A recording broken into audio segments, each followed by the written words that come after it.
Welcome to Blooming Wand, your home for grounded spiritual content. I'm Emily O'Neill, evidential psychic medium, intuitive healer, and mentor. And this episode is all about what lives in the dark. It's a spiritual guide to working with what frightens you. Basically, we're going to be talking about fear. Now, fear is a normal part of life. In fact, fear is a part of who we are.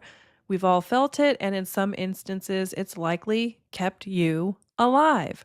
But even though we know fear is to be expected, that it's part of life, most of us avoid it if we can.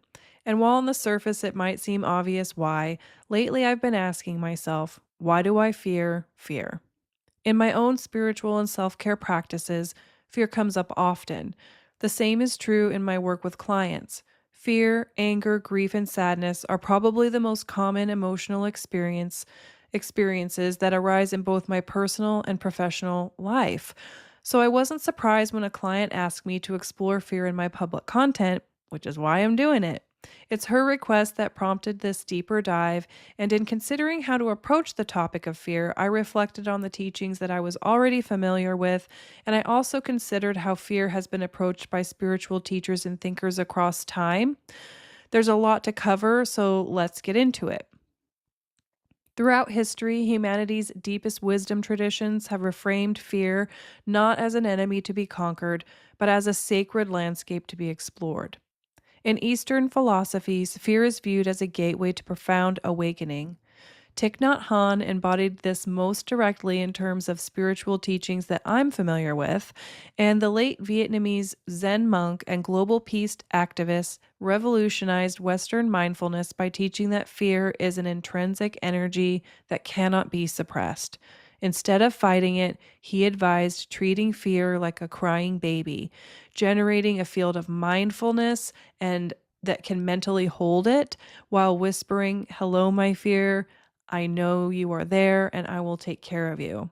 And when I first encountered this teaching from one of my spiritual teachers, I really had never thought about befriending my fear. I never thought about thinking of it as a child or as a baby that needed comfort.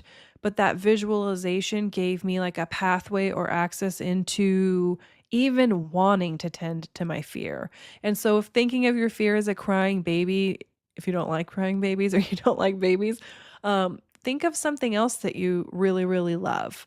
For me, it might be my cat, who I love a whole lot. And if she were hurting, I would say, "Hey, I'm here for you. I know you're hurting and I'll take care of you." So use whatever visualization works for you, but it was really helpful to me to begin to visualize my fear as me being little Emily as a baby crying and wanting to take care of her and give her what she needed and let her know, "I'm going to take care of you, this Emily that is now an adult." And that really did actually have a very profound impact on my spiritual and self-care practices. And that didn't tending and taking care of my fear did not come naturally to me. I just want to offer that it was something that I had to work at. So if this feels like difficult for you, same, my friend. It was hard for me too. And I think that that's okay. Don't let that keep you from trying. So, this kind of compassionate care that Thich Nhat Hanh is guiding us towards pairs really well with the teachings of Pema Chödrön, another teacher, spiritual teacher that I had offered a lot of Pema Chödrön's work to me, and I found it helpful. Pema Chödrön is a prominent American Tibetan Buddhist nun and the author of When Things Fall Apart. I know I've referenced that book several times in my content. It's a good book. It was always been a really good friend to me. I return to it often.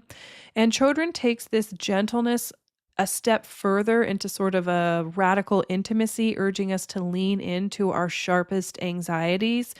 And she teaches that the raw, uncomfortable presence of fear is not a sign of failure, but a compass pointing directly toward our inherent courage and breaking our illusion of false security. Fear breaks the illusion of false security. I mean, that blew my mind. It still blows my mind because I think there's some truth there. Our day to day lives, they come and go, we get into our routines, and I think our fear is piercing through this veil of that we're somehow never going to have pain, that we're somehow not going to die. And I think this illusion of false security is really that we can hold on to everything and keep everything the same and keep everything consistent. At least that's what it's been for me. And when fear rises, it pierces through that and it says, no, things will change. All things are only in your care for a while. What are you going to do with your time and attention while you have it, while you have this body, while you're on this earthly plane? So this is pretty deep stuff. Now, to understand why fear holds such a tight grip on our minds, Western and modern thinkers look at the mechanisms of thought itself. Famed spiritual teacher Eckhart Tolle explains in The Power of Now that physiological fear is a creation of the human ego which cannot survive in the present moment. Because the ego relies on time, fear is always about what might happen in an imagined future, dissolving entirely when our attention is pulled firmly into the now. And I think that's a really interesting idea too. I know that when I'm working with my helpers, my therapists, my healers, a lot of times they're helping me come more into the present moment. And as I do that, sometimes by myself and sometimes with guidance, there is a lot that falls away for me in terms of fear. So I find this idea interesting. Now, the Indian philosopher Jiddu Krishnamurti deepened this insight by demonstrating that fear is simply thought operating across time. The mind remembers past pain and projects it forward but by practicing what he called choiceless awareness, which is observing fear directly in the body without naming or judging it, we break that mental timeline or we break that loop. Martin Heidegger, the 20th century German philosopher, argued that deep, objectless anxiety, which he called angst, is a vital wake up call. While everyday fears make us run towards social conformity, which I think that's an interesting idea. Confronting our deepest anxieties strips away worldly illusions, forcing us to take responsibility for our short lives and transforming fear into an engine for authentic, purposeful living. Now, I didn't approach this through Heidegger's perspective, but I can tell you that in my work with my own fear, that being present for it really has helped me feel more like my authentic self and align with my sense of purpose. And that's kind of a boon of working with fear. However, one chooses to relate to their fear, the fact is, we all have it. Many of maybe your fear sounds like, I'm afraid of dying. I'm afraid of losing someone that I love. I'm afraid no one will ever truly love me. I'm afraid of being abandoned, left, outgrown, or simply not chosen. I'm afraid that even the people closest to me don't really see me, and if they did, they might not stay. Now, these are not small fears. They are not irrational. They are some of the most human fears there are. I mean, we all have these, I think, to some extent or another. I want to point out that there is some biology to fear, and the threat detection center that we all have is an old and elegant system designed to keep us alive. And the amygdala, which is our threat detection center, can begin responding to a perceived danger in as little as 170 to 200 milliseconds before conscious awareness even registers what's happening. So fear is literally faster than thought. Whoa. And that makes a lot of sense to me in client sessions and even in my own personal self-care practices. I'm always reminded that before there's a thought, there was a sensation or something that was occurring in the body. And if we can understand that, the brain is always going to try to make meaning or help us understand what we're experiencing. And if we can drop deeply into our feeling and sensing self, and it's not that the narrative or the mind doesn't matter, but let the feeling and sensing self guide some things for us, we can create a little bit more of a gap between the thought and the reaction, and we can become less reactionary and more curious about our experience. But the reality is avoidance is the biological point of fear. That's why we want to avoid it. It's like our body's really guiding us to get away from the fear, right? So our threat detection system is designed to make fear uncomfortable, and that discomfort will compel us to move, to fight, to freeze, to fawn. That all the things we know. And when fear arises, a strong physiological response follows. The challenge emerges when that system becomes our baseline state. So when we're always running, always in that low grade hum of go, go, go, not because danger is present, but because our nervous system hasn't learned that it's safe to stop. So we're always in like a hyper vigilant state. And if you're used to being in a heightened state, like a hyper vigilant state, you're used to it. It's like the frog boiling in the hot water. You're boiling in the hot water. You don't even know you're in hot water. So when you have self-care and spiritual practices that kind of help bring you out of that, you start to realize, "Oh my gosh, I've been, running on empty for a really long time." And it can be really helpful to have that realization. When fear activates, your body responds in a predictable sequence. The heart rate spikes, stress hormones like cortisol and adrenaline flood your system, vision narrows, and the brain's capacity for reflection essentially goes offline because in that moment of fear, your body is not interested in nuance or reflection. It's interested in survival. The thing is, the same cascade can fire in response to an email from your boss, a difficult conversation that you've been avoiding, or even a thought about something that hasn't happened yet. A thought about something that hasn't happened yet can cause you to go into fear mode. Your nervous system doesn't distinguish between a genuine threat and a perceived one, which means you can find yourself in full physiological fight or flight over something you know logically poses no danger.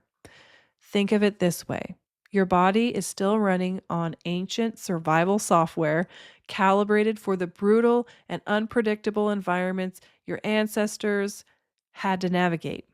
That system is not broken, it's just doing exactly what it was built to do, which is keep you alive.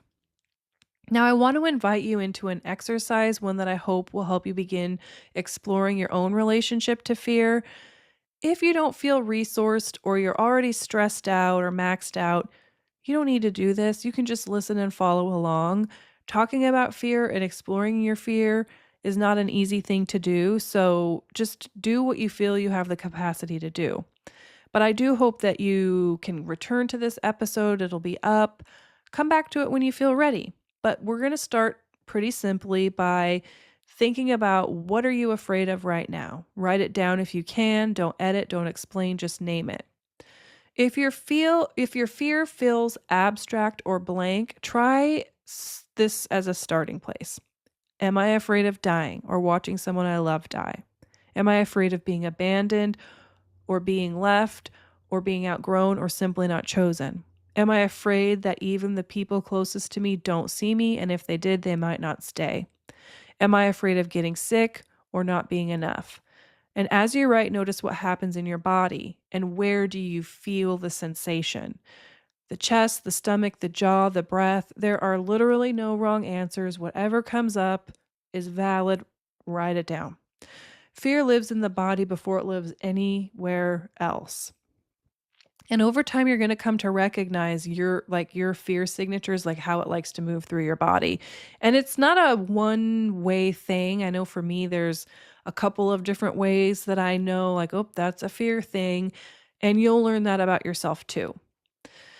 When you're done, look at your list. Can you trace any of these fears? Do they have a story, a specific moment, a particular loss, a relationship that taught you something was dangerous? Or do some of them feel present but without explanation? Here's a few more questions that you can work with. When have you been afraid? Not just the fears present now, but a memory of being afraid. Where were you? How old? And was anyone with you? What happened to that fear? Did it move through you or did it stay? How were you supported or not supported when you were experiencing it? And was a younger version of you managing fear entirely alone? These are pretty big questions. This is what I call the fear inventory. I did it for myself. In prepping this episode, I was like, well, what's my relationship to fear? And so I kind of crafted this as a practice to do for myself. And I thought, this has got to go in the episode because this is helpful. I know that I learned a lot about myself and my relationship to fear, and I've been working with my fear for a long time. So just know that it's kind of a lifelong practice. Once you get started, you probably won't want to stop. It's initially kind of like, ooh, do I want to do that? But once you get comfortable with it, it almost becomes like an essential practice. I'm not saying you're going to be good at it all the time. You won't be good at it all the time, and that's okay. You're gonna be good at it sometimes, and those times are gonna feel really good when you can tend your fear and be present for what's going on inside of you. Now, where does fear come from? This is where it gets interesting. Some of our fears are logical and traceable. They make complete sense given what we've lived, and others they've arrived without our permission. They're inherited, absorbed, imprinted before we were old enough to even examine them. There is epigenetic research that backs this up.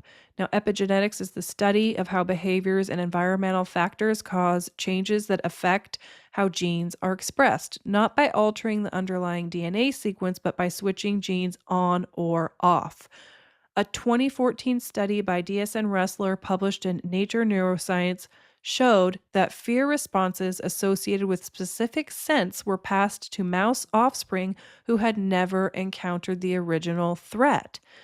The fear conditioned in one generation showed up in the nervous system of the next, carried in the sperm cells of the conditioned fathers. Whoa. It's likely that some of what you carry was not yours to begin with, and yet your nervous system carries it as if it happened to you, because in a real sense, it did. This is a topic that I'm very interested in for personal reasons. I was raised by a parent who had a very traumatic childhood, and I'm not going to go into detail because this parent is still living, and I'm not sure that it's my story to tell right now. But for the purposes of this piece, I want to name that much of the fear I carry feels like it was passed down to me. And not all of it, but there's a lot there that I'm like, that feels like it's not mine.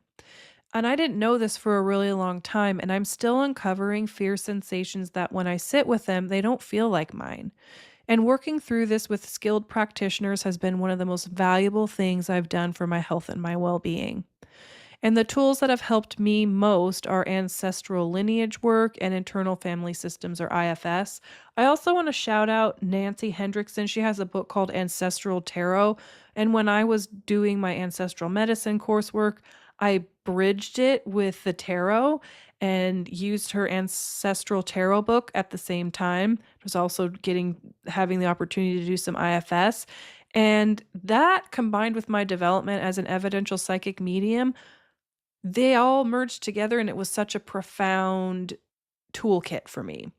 And if you're curious about what this work might look like, the blending of internal family systems and ancestral healing, I recommend Listening When Parts Speak by Tamala Floyd, which weaves IFS and ancestral wisdom together beautifully.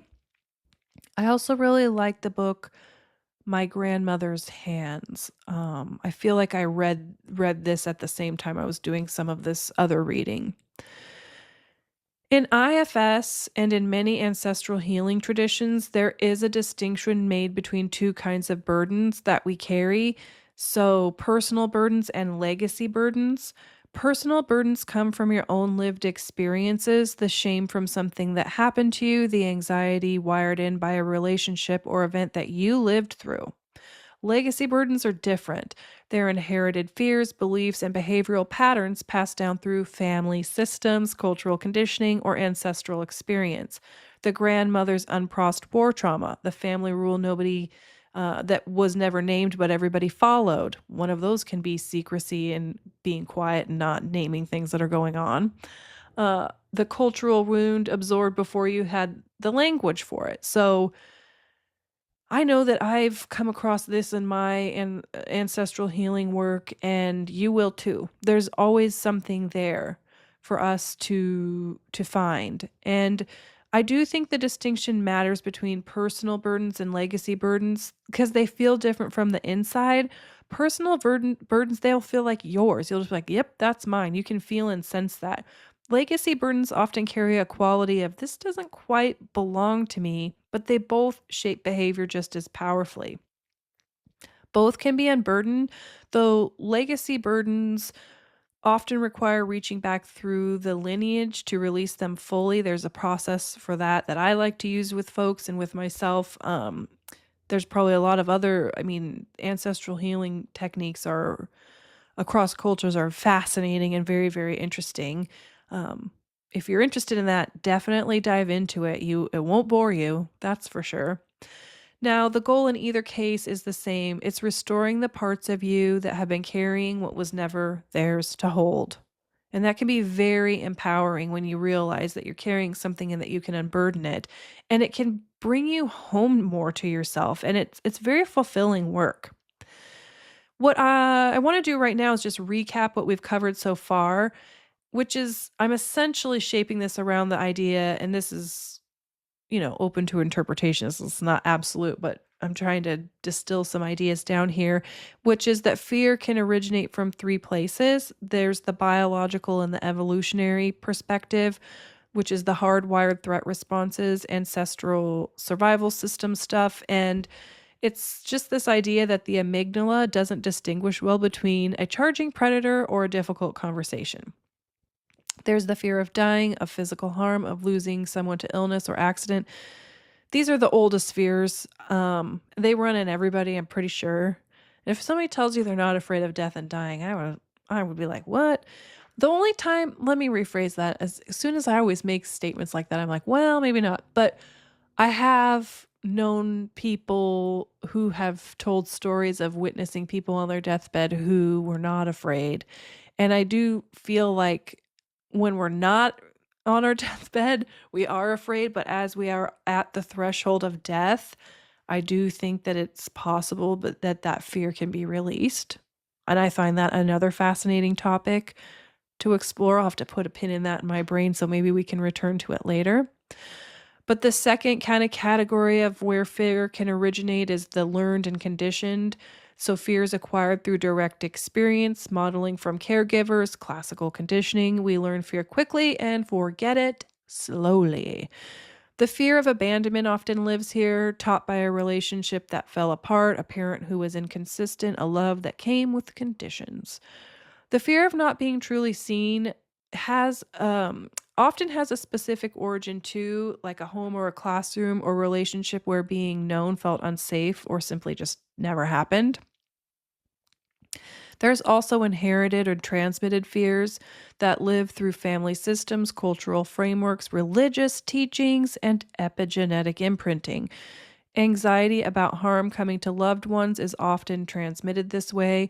A parent's unresolved grief or vigilant landing in the body of the child carried forward as if the original loss were still happening. I feel like I've experienced this, and this is when I first realized like maybe I was carrying some fear-based things that weren't mine, that came through my mother's line and my mother's father's line too. Beyond biology, consider the cultural and religious fear frameworks that you were raised inside. The fear of hell, the fear of divine punishment, the fear of being wrong or impure or unworthy. These are among the most durable fears humans carry precisely because they were installed before critical thinking was available. So if you were raised in systems where these like things were really prominent, you're just raised in them, and this is an invitation to explore them now that you're older. Your fear inventory may hold fears that feel old, fears that if you examine them belong to a child who didn't yet know she was allowed to know or do differently.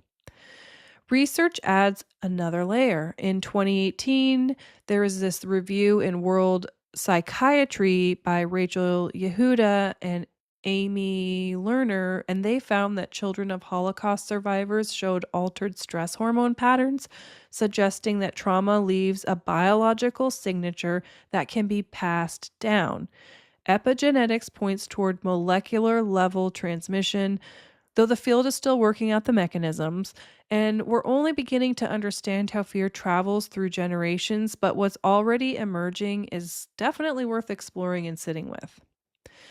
Now that we've explored where fear comes from, I kind of want to address one of the biggest questions I get when helping people develop a relationship to their intuitive self, which is how do I know if it's fear or intuition? It's that age old fear or intuition question.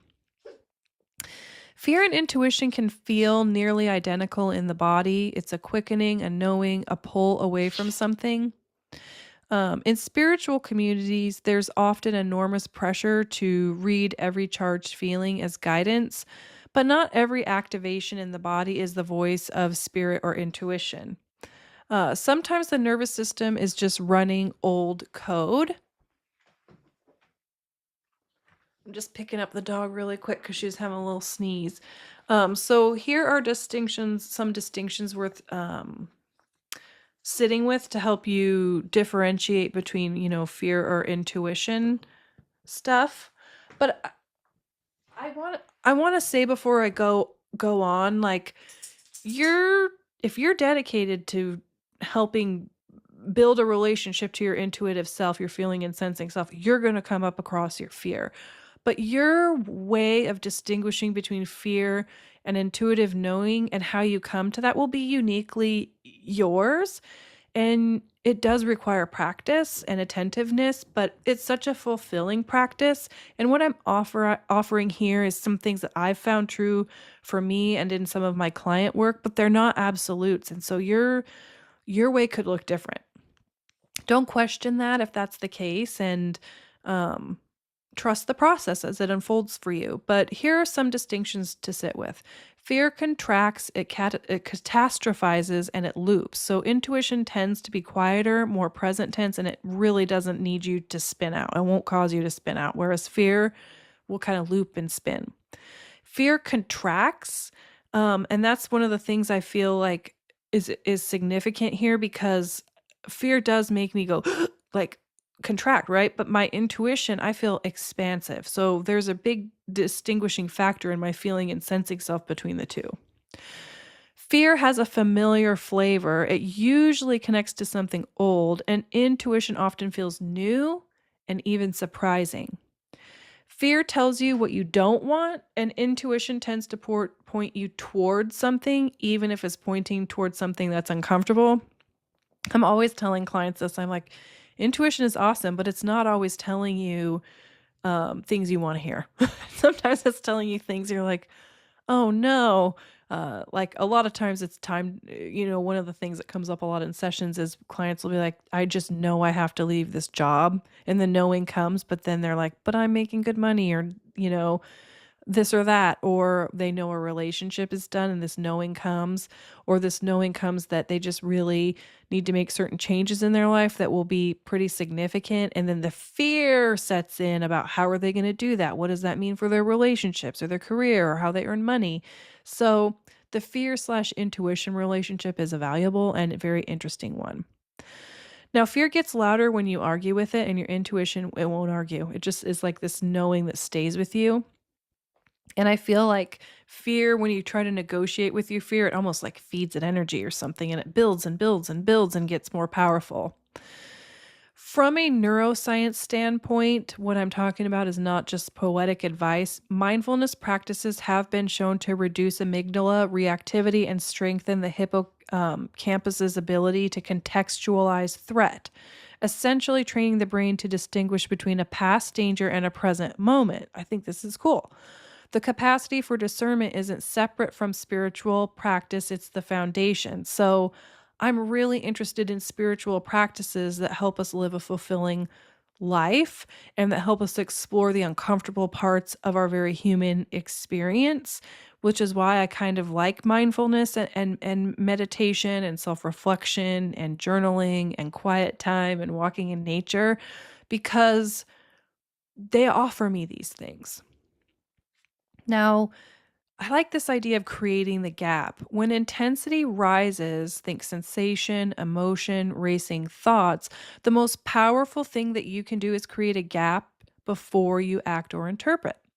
The activation in your system will peak and then subside, usually within a few minutes, but only if you don't keep feeding it. If you keep feeding your fear, it's going to extend the experience of it.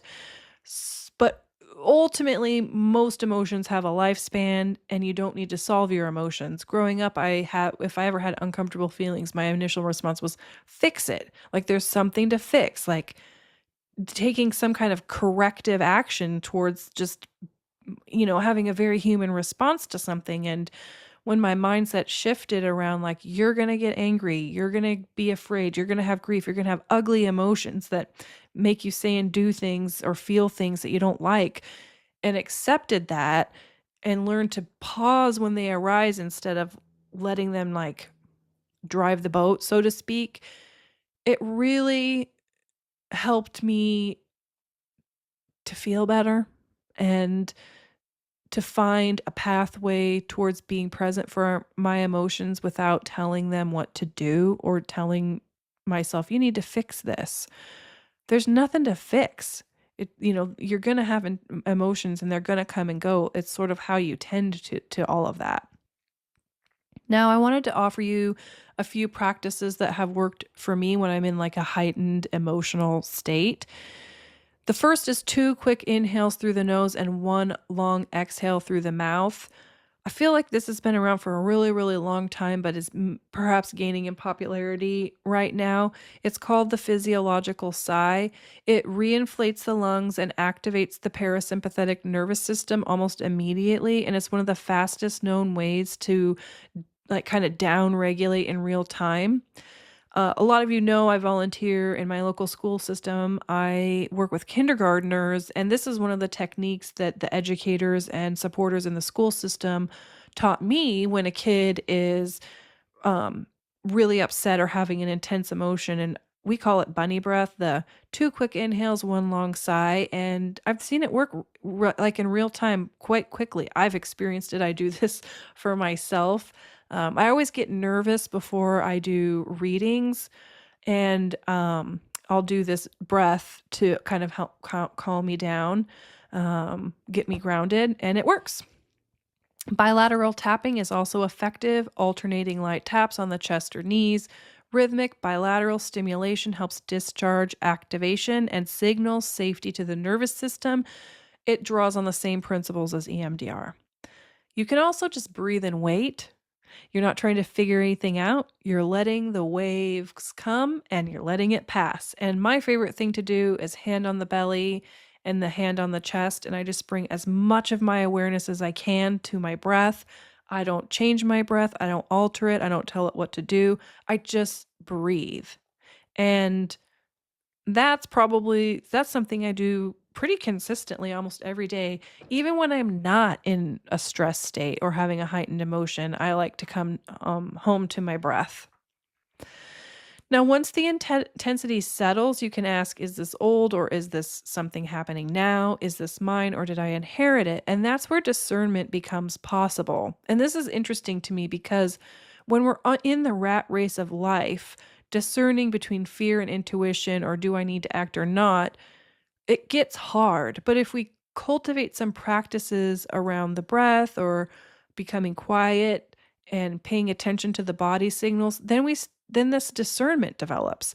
You can't hear intuition clearly from inside a threat response. The gap is where it lives, where you kind of are with the feeling, you're breathing, you're not reacting. So there's that gap between the knowing that you're having the stimuli and that you have to take an action, or this just the intensity continues to build. We kind of want to interrupt that, and that's where some really interesting things can happen with your intuition and with your inner knowing. Tending fear and not transcending it is really what this episode is all about. And now that we've looked at what fear is and where it comes from and how to begin telling it apart from intuition, I want to sit with a bigger question. These aren't practices, the ones that I mentioned before, that produce like instant results. I mean, they do in the sense that when you engage the breath work, you will feel your body shift from a heightened state to a more calm state. But you have to engage the practices of doing the breath work or having quiet time over time so that you get used to like, "Oh, I'm having the stimuli. I'm gonna lean into my breath. I'm gonna see if I can cultivate that gap between intense emotion and reaction so I can kind of be in that state where I can see where my intuition wants to emerge and guide me." That's the thing that is a practice that develops over time. So, what does it mean to tend to fear rather than transcend it? Across traditions, fear has been spoken of as a threshold. In the Christian mystic tradition, the dark night of the soul moves through fear towards transformation. So, fear is a conduit for transformation. In Buddhist practice, the instruction is not to escape suffering, but to turn toward it with clarity and compassion. And in many indigenous traditions across the world, fear signals the proximity of something powerful, something that requires preparation and respect, not avoidance. And I will say that in my Western American cultural upbringing, we are not really taught to respect our intense emotions. We're very mind oriented, very fix it and move on, not cultivating a relationship to the feeling and sensing self at all. And definitely not seeing fear as a powerful threshold that we should respect and take the time to tend. And so I was not raised in a way that was supportive of this. I have come into this over time through my own personal journey, and I am so grateful that I have. And I hope that this invites you into an exploration um, that is fulfilling to you. Tending fear is not the same as dwelling in it. It's not rumination. It's not performing your wounds. It's the practice of turning toward what frightens you with curiosity and care, with enough grounding in the body that you don't get swept away. And this is the number one thing that happens in client sessions or in conversations with people about fear. They're afraid they're going to get swept away by it, that it's going to consume them, that it will literally eat them alive. That's valid. It's super valid. If that is a fear that you have, I would recommend finding somebody that you trust that you can work with through your fear tending. Maybe you shouldn't be doing it all on your own. Just offering that. We can do a lot on our own, but sometimes we need help and support. And if you're that afraid of your fear, find somebody that can help you because you won't regret it. Now, what does it look like in practice, tending our fear? Well, I think the fear inventory is a way to tend to it, not as a one time exercise, but as a seasonal check in, maybe. And what you that way you learn what fears are present with me now and how have they shifted, and as you do this over time, you'll see that they shift. I think that viewing body-based regulation, so some of those breath work techniques that we mentioned or the bilateral tapping, think of it as a devotional practice. It's your nervous system care as a form of spiritual tending. That's what I do. I think of this as a spiritual event. I think of it as a devotional practice. And sometimes I even light a candle or pull a tarot card around it and do some journaling and really make it special even though it's hard. Asking the fear what it needs rather than trying to eliminate it. So I mentioned several times that I was always like, get rid of it. Any intense emotion, I'm like, fix it, go away. But now I'm saying, old friend, why are you here and what do you need? And I treat fear as a part of me with information, not as an enemy to defeat. Am I able to do that all the time? No. Will you be able to be like tending your fear in a really lovely way all the time? No, but some of the time you will, and over time that will become your practice. And we meet ourselves where we are at any given moment. And just know that you're not going to be good at this all the time. Then that's the point. We don't have to be good at everything all the time. That discernment is a very wonderful practice, learning to distinguish old fear from present guidance, so that intuitive guidance, and that this is ongoing and it doesn't resolve into a formula. It's going to be different every time. And old Emily really liked formulas, protocols, and practices, but now I'm really cool with the fact that tending to my fear is an organic process that looks a little bit different every time. I do it and I gain different insights and benefits every time I do it.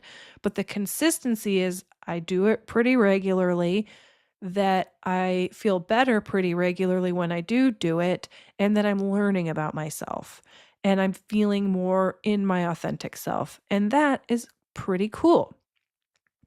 Now, community and co regulation. Social engagement is one of the most powerful regulators of the nervous system, and we tend to feel better together or with the support of a person that we trust. It's true. You probably at some point in your journey going to need to get some support and help around your fear tending, and that's okay. It's not a failure. It's part of the process. And for those of you doing like the work with the dead, with grief, with loss, with the question of what comes after, tending fear means eventually sitting with the one that underlies all the others, that we too will die and those we love will die. Now, mediumship for me has not erased this fear of dying or around dying. It has changed my relationship to it. And that's what tending to fear does. It doesn't make fears disappear, it makes them livable, and it makes them I mean, you befriend it in a way. They become teachers and guides, our fears. Here's what tends to happen when we stop running from our fear. Our fears begin to reveal things. The fear of abandonment, tendinously, often points toward a deep need for a secure attachment. And beneath that, a self who hasn't yet learned that she has been her own consistent presence. Again, you're the one that you've been waiting for. The fear of not being truly seen often reveals an unexpressed self, a part of you that has been waiting for permission to be known. These fears are not just problems to solve, they're maps, and they are pointing to real needs, real desires, and real parts of you that have been asking for care. And there is the part that took me a long time to really understand, which is that some of what your fear is asking for is something only you can give. It's not going to come from a partner or a teacher and not a community as much as community matters. There's a version of you that's been waiting patiently and persistently for you to turn toward her, to ask her what she needs, to stop outsourcing her safety to people and circumstances that were never meant to hold all of it. We are, in the most practical and unglamorous sense, the ones that we've been waiting for. And tending fear is how we begin to show up for that work. Now, as I'm speaking to this, I've had this thought of like, I'm not talking about hyper independence. You're the one you've been waiting for, that idea.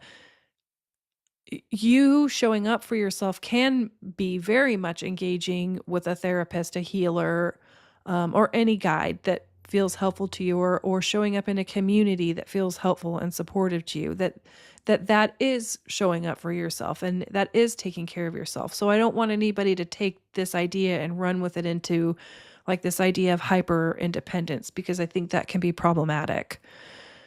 Now, one last thing is fear in the shadow, and I want to take a little bit of a somewhat cross-cultural view. When people come to fear work, they often have already been curious about shadow work. So most of the time when people are like, they don't come to me being like, I want to talk about my fear, even though this whole episode was inspired by a client that did that. Most people are actually like, I'm really interested in shadow work. And that tells me like, are you really? Are you really? Because shadow work is often deeply related to fear. And the connection between fear and shadow work, that connection makes a ton of sense. Shadow work and fear work are not always exactly the same thing, but they can be, and they are deeply related. And understanding that relationship can change how you approach both. Now, I just want to quickly give a little bit of history on the term shadow, which in the psychological sense was coined by Carl Jung in the early 20th century. And for Jung, the shadow was part of the psyche that holds what we have rejected, suppressed, or disowned. Not necessarily because it's evil or bad, but because at some point it felt too dangerous, too shameful, or too unacceptable to carry it into the light. And fear is almost always involved in the formation of this quote shadow self. Um, we split off what we're afraid of to be seen having. So things that we don't want people to see, we don't want to see. we shove it away into some nice shadow box. The concept of a hidden or disowned inner realm does predate Carl Jung. And in ancient Egyptian thought, it was the Ka, the spiritual double that carried aspects of the self that were invisible in ordinary life. And in Vedic traditions, the concept of the samskaras describes deep impressions left by unprocessed experience, including fear that shapes behavior from below conscious awareness. And in Buddhist teachings on the kleshas, so mental, what they call defilements or obscurations, point to a similar idea that unexamined states, so parts of ourselves we don't want to look at, they will cloud our perception and perpetuate suffering. I do think that this is true. There's a lot that lives in the subconscious or the unconscious or in the shadow, whatever you want to call it. And just because we put it in a place that we can't always see it, either knowingly or unknowingly, doesn't mean it's not impacting our lives. In fact, those things are often hugely influential in our lives. In many African spiritual traditions, including those carried through the voodoo and candomblé traditions, the principle of the hidden or unintegrated self appears in practices of ancestral healing rather, and spirit possession. Um, I'm sure there's connections to shamanism as well, in other areas of the world, and the community holding what the individual can't hold alone. So again, this idea of that a community coming around a person to help them process what's becoming known to them from from within the unknown realms. And I'm really fascinated by cultures and traditions that do have communities working with people through bringing some of this shadow material forward, because it's not just healing for the individual, right? It's going to be healing for the community as a whole as well. And it's modeling the act of doing that for others. I didn't have that model growing up. I sure wish I did. I very rarely had people around me as a young person that were doing the deep work or the good work of coming home to themselves and processing their traumas and their shadow and their fear. And when I did come into understanding that that's a really normal and practical part of life, I felt what I was missing. Let's just say that. And have been studying it ever since. So Jung didn't invent this idea of the shadow. He gave it a name in a Western psychological framework. What he contributed and what remains useful is the idea that integration, not elimination, is the goal, and that the shadow isn't meant to be destroyed, it's meant to be met. Contemporary neuroscience and psychology have produced a body of research that maps onto shadow work in interesting ways, even when it doesn't use that specific language. The work of Bessel van der Kolk and Peter Levine establishes that unprocessed trauma, including fear, is stored in the body and in implicit memory systems that operate below conscious awareness. There are, in functional terms, shadow material, experiences that were too overwhelming to integrate, now shaping behavior from somewhere the conscious mind cannot reach easily. Research on expressive writing, you know I love journaling, shows that putting language into previously avoided emotional experiences reduces physiological stress markers and improves immune function over time. And this is essentially the mechanism behind many shadow work practices, bringing what was hidden into articulation. So more recent research in emotion regulation suggests that affect labeling, simply naming what you feel, reduces amygdala activation, and that naming the shadow doesn't just feel therapeutic, it is neurologically a de-escalation. I I understand the naming of things and why that's important, but if you can describe the sensation, you don't have to give it a name. I think describing what you're sensing and feeling is just as valuable. Sometimes I've had things feel like I don't know what that is. I don't have a name like fear that I can put to it. I just know I feel zigzaggy inside. Describe it however you want to. Internal family systems does map onto shadow work particularly well. Richard Schwartz describes exiles. He's the founder of IFS. And those are parts of us that carry unbearable burdens of fear, shame, or grief that have been locked away by protective parts who believe they're keeping us safe. And shadow work in the IFS framework is a gradual, compassionate retrieval of those exiles into from the interior dark and kind of moving them more into what they would call maybe self energy or holding them with self energy. But it's like bringing them from the dark into the light of your awareness. And fear is almost always the exile's primary burden, and the protectors, the ones who manage or deflect that fear, are often the parts we mistake for our whole personality. So fascinating. Now, shadow work across cultures, I thought you might be interested in this. Most traditions have a version of this type of work, even if the language and cosmology differ significantly. In shamanic traditions across Siberia, the Americas, and even Central Asia, illness and spiritual distress are often understood as the result of what they call soul fragmentation. Parts of the self split off during overwhelming experiences, including frightening ones, and they need to be retrieved. I think this is the idea of soul retrieval and, in essence, shadow integration, which is going into the underworld or the unseen to bring back what was lost. In Taoism, the concept of yin carries a related principle. The dark, the hidden, the receptive are not problems to be solved, but essential aspects of wholeness. To suppress yin, to refuse the shadow, creates imbalance, and the Taoist path involves neither indulgence nor avoidance, but the cultivation of the presence of what is.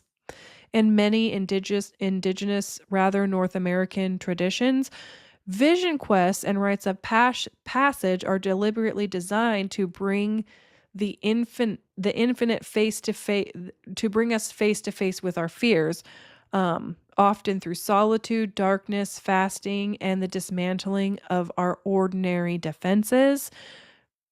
The community holds the container, the individual does the descent, and this is not something to be pathologized. It's recognized and supported as transformation. In the Jewish mystical tradition of the Kabbalah, there's a concept of shells or husks that obscure divine light, and it functions similarly to things we've discussed before, where you engage with those obscurities and you're not pretending that they're not there anymore. And in Sufi mysticism, um, there are also traditions around the ego self and its fears and its desires and its attachments. It's not condemned, but these things are refined through spiritual discipline and honest self-examination.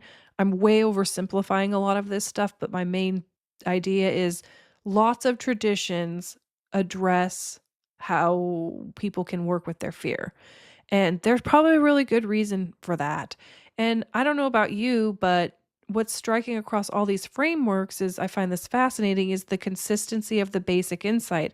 What we refuse to see in ourselves doesn't go away. It doesn't disappear. It goes underground and it still shapes us from there. The path forward in almost every tradition runs through the fear, not around it.